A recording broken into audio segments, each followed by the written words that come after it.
Hi, everyone. My name is Dr. Stephen Vose, and I am an assistant professor in the Department of History at the University of Colorado at Denver and holder of the Bhagwan Suparshvanatha Endowed Professorship in Jain Studies here. I was invited to be part of the Engaged Jainism edited volume to offer a critical view of the prospects and possibilities of just what an engaged Jainism might mean or might look like. And so I used this opportunity as a chance to reflect on my own career up to this point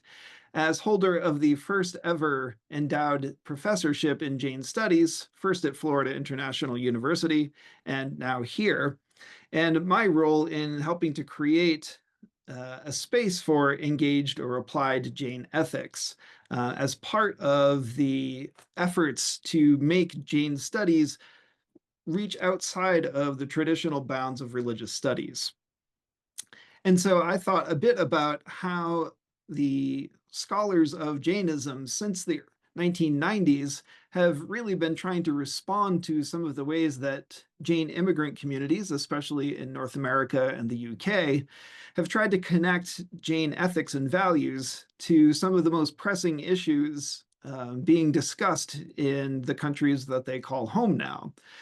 One of which being animal rights, and the other major one being environmentalism or climate change. And so as we think about some of those early efforts scholars made to respond to Jain efforts to connect with those two avenues of activism, what we started to see, and as my essay reflects on, is how Jainism has been presented, especially by diaspora Jains, to a public audience meant to reach outside of the confines of the Jain community. And through animal rights and now more recently veganism and climate change activism, we see that this has become a kind of confining set of discourses in which Jain values are easily connected to some of the most pressing issues of our time, but that has also perhaps forestalled some of the ways that other Jains might try to make connections between Jain values and other avenues for activism, especially in human rights. So my essay reflects on some of my own experiences and some of my observations over the years of interacting with Jain communities, both in North America and in India,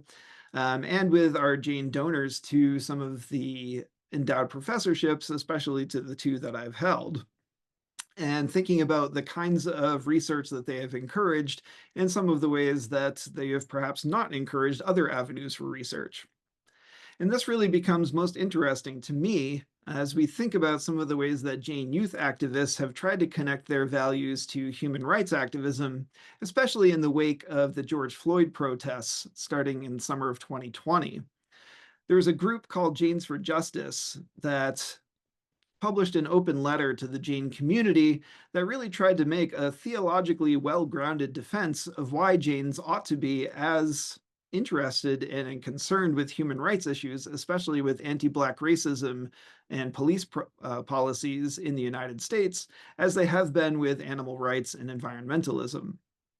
They even tried to publish a survey, they conducted and published a survey to try to show Jain communities in the US sort of why it's been so difficult for them to take an interest in having solidarity with Black communities and other minoritized communities. And so what's really interesting to me about that and why I talk about it in my essay is to try to show that an engaged Jainism really has to be a thoroughgoing effort to engage Jain ethics and values with a wider variety of concerns, especially not just because of sort of Jain's connections with any possible human rights activism, but also for the fact that to continue to engage Jain youth, Jains are going to need to branch out and be more willing to engage with some of these other areas of activism that young Jains themselves are deeply concerned by as Americans and as Jains. And so my essay is really an invitation for Jain communities in North America, especially to reflect a little further on some of the ways that animal rights and environmentalism, while deeply important and concerning issues, absolutely, have perhaps forestalled Jain activism and engagement with other areas. And to think about what the cost of that might be, especially for other young Jains who wish to engage in human rights activism as Jains. So anyway, I hope you enjoy engaging with my chapter and with this book, and I look forward to hearing your comments and feedback, and I hope that it's an engaging experience. Thank you very much.